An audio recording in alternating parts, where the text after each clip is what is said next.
યોગાસન રમતને પ્રોત્સાહન આપો અને રમતવીરોને યોગ્ય પ્લેટફોર્મ પૂરું પાડવાના હેતુથી ભુજમાં મુન્દ્રા રોડ સ્થિત કચ્છ લેવા પટેલ સમાજ કોમ્યુનિટી હોલ ખાતે કચ્છ જિલ્લા યોગાસન સ્પોર્ટ્સ ચેમ્પિયનશિપ 2026-27નું ભવ્ય આયોજન કરવામાં આવ્યું હતું। કચ્છ જિલ્લા યોગાસન સ્પોર્ટ્સ દ્વારા આયોજિત આ સ્પર્ધામાં જિલ્લાભરમાંથી વિવિધ કેટેગરીના ખેલાડીઓએ ભારે ઉત્સાહભેર ભાગ લીધો હતો। ગુજરાત યોગાસનના ડિસ્ટ્રિક્ટ કોઓર્ડિનેટર નરેન્દ્ર ચૌધરીએ જણાવ્યું હતું કે આ ચેમ્પિયનશિપમાં માધ્યમથી શ્રેષ્ઠ ખેલાડીઓની પસંદગી કરવામાં આવી રહી છે। અહીંથી પસંદગી પામેલા ખેલાડીઓ આગામી સમયમાં ખેલ મહાકુંભ તેમજ રાજ્ય અને રાષ્ટ્રીય કક્ષાની સ્પર્ધાઓમાં કચ્છનું પ્રતિનિધિત્વ કરશે।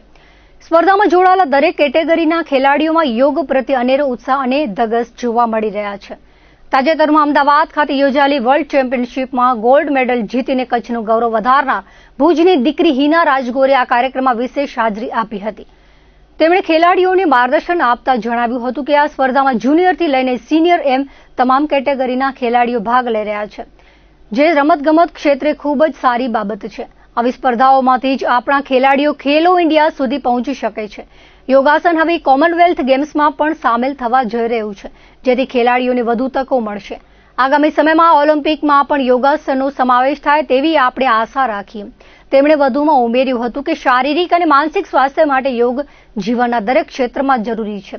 ચેમ્પિયનશિપમાં ભાગ લેવા આવેલી ભુજની વિદ્યાર્થીની સ્મૃતિ રાજગોરે ટ્રેડિશનલ અંડર 14 કેટેગરીમાં ભાગ લીધો હતો, જ્યારે કિંજલ પરમારે સિંગલ આર્ટિસ્ટ કેટેગરીમાં પોતાનું કૌશલ્ય દાખવી રમત પ્રત્યેનો પોતાનો રોમાંચ વ્યક્ત કર્યો હતો।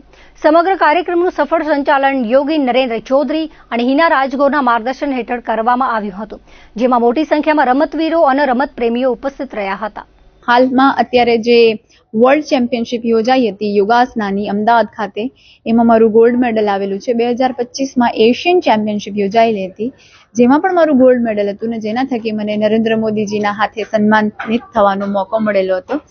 આજ રોજ અહીંયા 7th district Kutch yogasana sports championship યોજાઈ રહી છે આરડી વરસાણી કચ્છી લેવા પટેલ કુમારોની સ્કૂલમાં ભુજ કચ્છ ખાતે।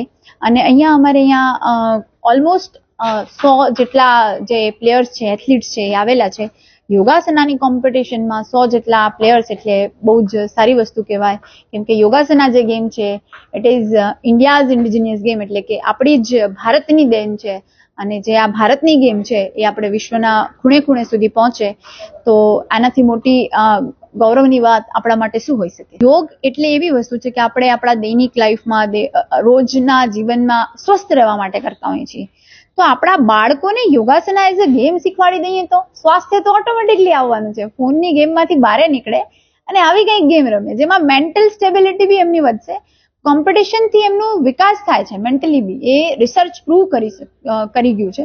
એ યોગાસના ગેમ એટલે એમની હેલ્થ તો કયા લેવલે જશે, એમને શું ખાવું શું ના પીવું બધી વસ્તુની ખબર પડવા લાગશે। આજે અમે 7th ડિસ્ટ્રિક્ટ યોગાસના સ્પોર્ટ્સ ચેમ્પિયનશિપમાં આવેલા ભાગ લીધેલું છે અને મારી इवेंट છે ट्रेडिशनल अंडर 14 सोलो, और मैं अपने 10 बच्चों के साथ यहाँ पर आई हूँ जिसमें मेरे बच्चे पार्टिसिपेट कर रहे हैं और ये इवेंट बहुत ही अच्छा है। इसके ऑर्गेनाइज़र ने बहुत हमें सुविधाएं दी हुई हैं और बच्चे सभी इनको एक्सपोजर मिल रहा है, जिससे बच्चे नई नई प्रतिभाएं दिखाने का मौका इन्हें मिल रहा है।